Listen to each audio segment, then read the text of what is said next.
brings order into the chaos. He banishes the chaos and brings order into it by virtue of his creative act. Yes?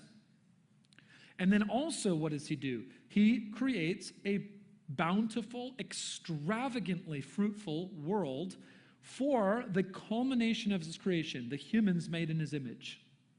So I want you to note two things then about the creation that God has done that he's now finished with in Genesis chapter 2. Number one, and this is for the sake of the human beings that he's made in his image. Number one, he banished the darkness and chaos, conquered the darkness and chaos. And number two, he provided richly for their flourishing and thriving. Yes? So humans only come onto the scene after God has provided everything they needed and has banished everything that would threaten them. And then on the seventh day, God ceases his work and he rests. Now the Sabbath then becomes, the seventh day becomes a model for the people of God in their rhythm of life. The Sabbath was meant to be a blessing to human beings. One of the differences between Israel's conception of God and the cultures surrounding Israel is that the ancient Near Eastern cultures around Israel viewed human beings as slaves of the gods, created only to allow the gods to rest. So the idea in, for example, the Enuma Elish, which is a Babylonian account of creation, and their view of how things came into being. In their view, the chaos waters was pictured as this dragon, seven-headed dragon, Tiamat. Tiamat was the chaos dragon in the Babylonian mindset. And the highest god of the Babylonian pantheon was a guy named Marduk. And in the primeval history of the world, in their account of it, Marduk battled with Tiamat, did violent struggle, and that struggle ended with him tearing Tiamat in half, a bloody, brutal struggle. And then, in the mythology that they were putting forward, he threw one half of Tiamat up to the sky, and it became the sky. And he threw the other half down, and it became the sea, the waters.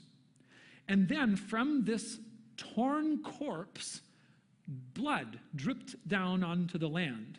And from the drops of blood, Marduk created humans. But he didn't create humans out of any act of goodwill. He created humans because after his violent struggle, Marduk was tired and thought it fitting and thought himself deserving of putting his feet up for a while. So he created human beings to be his slaves. Okay, now, this is not what Christians believe, right? Obviously. We don't believe in Babylonian mythology, but this is one of the competing worldviews with Israel in their history. Now, what are the lessons that you would learn from that? Number one, our God gets tired. Number two, we are not created from anything other than bloodshed and strife. And number three, we were not created for anything other than to be expendable, castaway servants of the gods. That's a pretty nasty picture of both God and man, yes? Now, over against that, what does Genesis teach? What was Israel's scriptures telling them? Number one, our God does not get tired.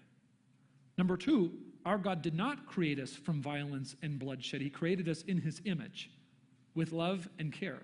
Number three, he did not create us to be slaves, but to enjoy and participate in his rest. Wildly different picture.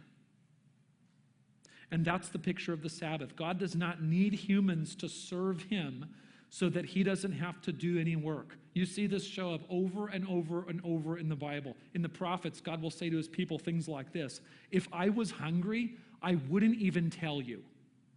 Why? Because I own all of the cattle everywhere. I don't need your food. If I needed something, I wouldn't even let you know. Why? Because all of the cosmos is mine.